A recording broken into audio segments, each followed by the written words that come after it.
छात्र संघ जो कि राजनीति जो मुख्य धारा होती है राजनीति की उसकी नर्सरी कहा जाता है। छात्र संघ चुनाव PG college Maharajganj Jawaharlal Nehru PG college का चुनाव यहाँ पे स्थगित कर दिया गया है जिला अधिकारी महोदय द्वारा। चुनाव का माहौल इस महाविद्यालय में पूरे समाप्त पे था। छात्र नेता अपनी पूरी तैयारी कर चुके थे। इसी बीच जिलाधिकारी महोदय ने चुनाव पर रोक लगाया।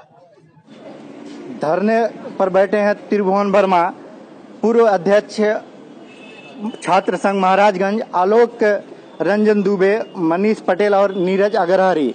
आइए जानते हैं त्रिभुवन वर्मा जी से क्या कुछ हुआ है यहाँ पे। त्रिभुवन जी, क्या किस लिए धरना दे रहे हैं? छात्र संघ चुनाव हमारा महाविद्यालय प्रशासन ने 25 तारीख को छात्र संघ का चुनाव लिंग 2 कमेटी के अंतर्गत घोषित कर दिया, जो कि 28 को नामांकन पत्र बिक रहा था और कुछ पदाधिकारीगण नामांकन पत्र ले लिए थे जो चुनाव लड़ने के इच्छुक थे। और उसी बीच में डीएम साहब का एक पत्रक आ गया कि छात्र संघ चुनाव को तत्काल स्थगित कर दिया गया। उसके बाद क्या बोलता है कि हम लोग दूसरे दिन गए डीएम साहब से मिलने। हमारे कॉलेज प्रशासन के भी लोग गए थे, उनसे क्या वार्ता हुई, बट हम लोग गए थे मिलने तो डीएम साहब ने हम लोगों की बात सुनी नहीं और अपना टीआरपी बढ़ाने के लिए भारत स्वच्छता मिशन का वो ऐप डाउनलोड करवाने लगे। हम लोगों की बात सुने नहीं। उसके बाद हम लोग उनको 2 बजे तक का अल्टीमेटम दिए थे कि 2 बजे तक अगर छात्र संघ चुनाव की डेट की घोषणा तत्काल नहीं करते हैं तो फिर हम लोग 3 बजे से आमरण अनशन बैठेंगे। और 3 बजे से आमरण अनशन पे बैठे हम लोग 29 तारीख को, और 29 तारीख से अब तक हम लोग आमरण अनशन पे बैठे हुए हैं और कोई जिला प्रशासन का कोई अब तक हम लोगों के पास नहीं आया है। छात्रों का किस तरह का सपोर्ट मिल रहा है आप लोगों को? छात्रों का पूरा सपोर्ट है हम लोगों के साथ। महाविद्यालय प्रशासन का भी कुछ सपोर्ट है हम लोग के साथ। अभी कुलपति महोदय का महाविद्यालय प्रशासन ने गया था, कुलपति महोदय से लिखित लेके आया है। एसपी और क्या बोलता है डीएम साहब को वहाँ से मेल भी किया गया है, बाई हैंड भी पहुँचाया गया है कि छात्र संघ चुनाव की तत्काल घोषणा करके हमको वहाँ का चुनाव करान करके समापन का परिणाम दें। लेकिन अब तक जिला प्रशासन के ऊपर कोई प्रभाव नहीं पड़ रहा है। ये धरना कब तक चलेगा? जब तक छात्र संघ चुनाव का डेट घोषित नहीं हो जाएगा तब तक ये धरना चलता रहेगा, चाहे उसमें हम लोगों की जान जाए तब भी धरना चलता रहेगा। जिंदाबाद जिंदाबाद जिला प्रशासन है, जिला प्रशासन है, जिला प्रशासन है, जिंदाबाद जिंदाबाद जिंदाबाद जिला प्रशासन होश में आओ, जिला प्रशासन होश में आओ, जिला प्रशासन होश में आओ, जिला प्रशासन होश में आओ, पुलिस प्रशासन है, पुलिस प्रशासन है, चाचा हाथ मिलाओ तो पुलिस प्रशासन है, जिंदाबाद जिंदाबाद जिंदाबाद जिंदाबाद जिंदाबाद जिंदाबाद पुलिस प्रशासन हमारी मांगे पूरी हो, हमारी मांगे पूरी हो, हमारी मांगे पूरी हो, हमारी मांगे पूरी हो।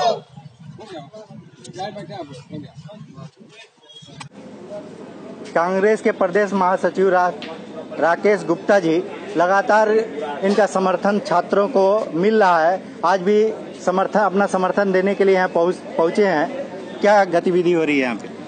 गतिविधि नॉर्मल है। जहाँ तक प्रशासन से सूचना मिली है, मैं परसों भी आया था कि ये छात्र संघ चुनाव है, कोई सांसद विधायक का चुनाव नहीं है। जिस तरह से जिलाधिकारी महोदय इस पे आपत्ति दर्ज किए हैं उससे ही प्रतीत होता है कि पिछड़ी जातियों के साथ ये छल किया जा रहा है, हम लोग को दबाया जा रहा है। ये छात्र संघ चुनाव पहली सीढ़ी है राजनीति की। इसमें जिला प्रशासन और अधिकारी और सांसद का कोई रोल नहीं होना चाहिए। इसको हर साल निरंतर करना चाहिए। हम लोग उसके समर्थन में हैं। जहां जरूरत पड़ेगी वहां हम आएंगे। हमने अपने नेता विधान दल विजय कुमार लल्लू से, जो तमकुहीराज के विधायक, उनसे भी अवगत कराया है। अगर यहाँ से नहीं मामला होगा हम सदन पे ये मामला उठाएंगे कि महाराजगंज में चुनाव होके रहे, छात्रों का हक मिल के रहे। अगर ये चुनाव बहाल नहीं होता है फिर आगे की रणनीति क्या होगी आपकी? आगे की रणनीति समान है। छात्र जो जैसा कहेंगे हम लोग समर्थन देंगे। अगर जरूरत पड़ेगी सड़क पर उतरने के लिए सड़क पर उतरेंगे। सदन पे भी ये मुद्दा उठाएंगे। अगर सदन चलता है सोमवार को हम उठाएंगे। लेकिन जहां तक लगता है कि चुनाव पक्ष में हमारे आना चाहिए छात्रों को, क्योंकि इसमें राजनीति करना एकदम गलत चीज है। और बात पे जानते हैं छात्र संघ के कोषाध्यक्ष दीपक द्विवेदी जी हमारे साथ हैं। द्विवेदी जी बताइए, ये चुनाव पे रोक क्यों लगा? जी, इस चुनाव पूरे सिस्टम तरीके से सत्ता के दबाव पे, जैसे एक बैग हम लोग पर्चा खरीदने आए, पर्चा खरीदा और जस्ट हम लोग भरने आते हैं, नामांकन अपना करने आते हैं, तुरंत ज्ञापन मिलता है कि ये स्थगित कर दिया गया आपका चुनाव डीएम महोदय के अंतर्गत। तो हम लोग ने विरोध किया कि ऐसे एक बैग कोई कारण होना चाहिए। तो कोई कारण, हम लोग डीएम ऑफिस पे भी गए, डीएम साहब मिले नहीं, 2 दिन नहीं मिले, 3 दिन लगातार हम लोग ने दौड़ा उनके पास, लेकिन कोई सूचना नहीं मिला। बाद में यही मिला कि कुछ मुद्दे उनको समझ में नहीं आ रहा था, जैसे कि कुछ मुद्दे कुछ नहीं थे, यहाँ से सब फाइनल हो गया था मेरे कॉलेज से कि चुनाव हो जाए, डेट भी घोषित हो गया था, फोर्स भी लग गए थे, सब कुछ हो गया था, लेकिन सत्ता के दबाव पे उन्होंने ऐसा किया। तो क्या उम्मीद की जा रही है, चुनाव फिर से होगा, बहाल होगा या नहीं?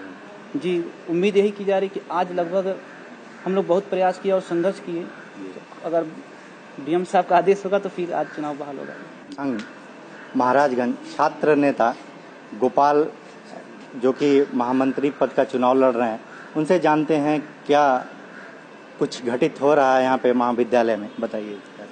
यहाँ पे चुनाव अच्छे तरीके से हो रहे थे, शांति ढंग से हो रहे थे। अचानक डीएम कार्यालय से एक पत्र आया जिसमें लिखा था कि छात्र संघ चुनाव तुरंत स्थगित कर दिया जाए, जिसका उसमें कोई डीएम साहब का कोई इसमें हस्तक्षेप नहीं होना चाहिए। छात्र संघ चुनाव में यहाँ प्रचार का सबसे बड़ी मेन भूमिका होती है और डीएम को सिर्फ लाइन ऑर्डर का फॉलो करना होता है। यहाँ पे कोई बवाल ना वही देखने के लिए, बाकी डीएम साहब ने डायरेक्ट चुनाव रोक दिया, ये गलत है। छात्र हित का ये हनन हुआ है।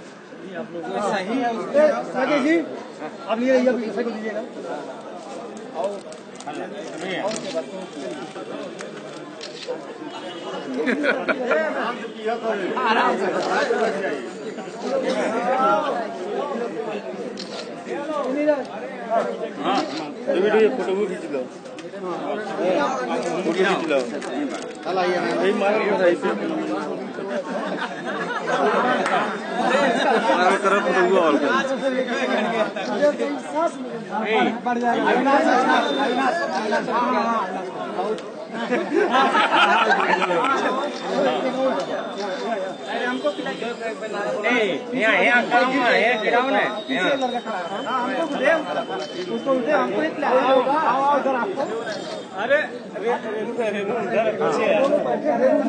रेनू कहाँ गई?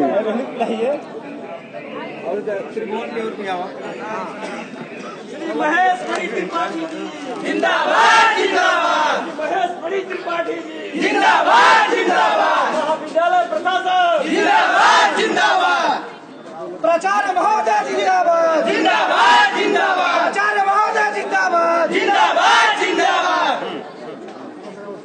महाविद्यालय में छात्र संघ चुनाव की प्रक्रिया शुरू की गई थी। 28 और 29 को नामांकन था। 28 को नामांकन हो रहा था, लेकिन 12:70 पर जिलाधिकारी महोदय का एक पत्र आया जिससे जो है ये चुनाव प्रक्रिया स्थगित कर दी गई थी।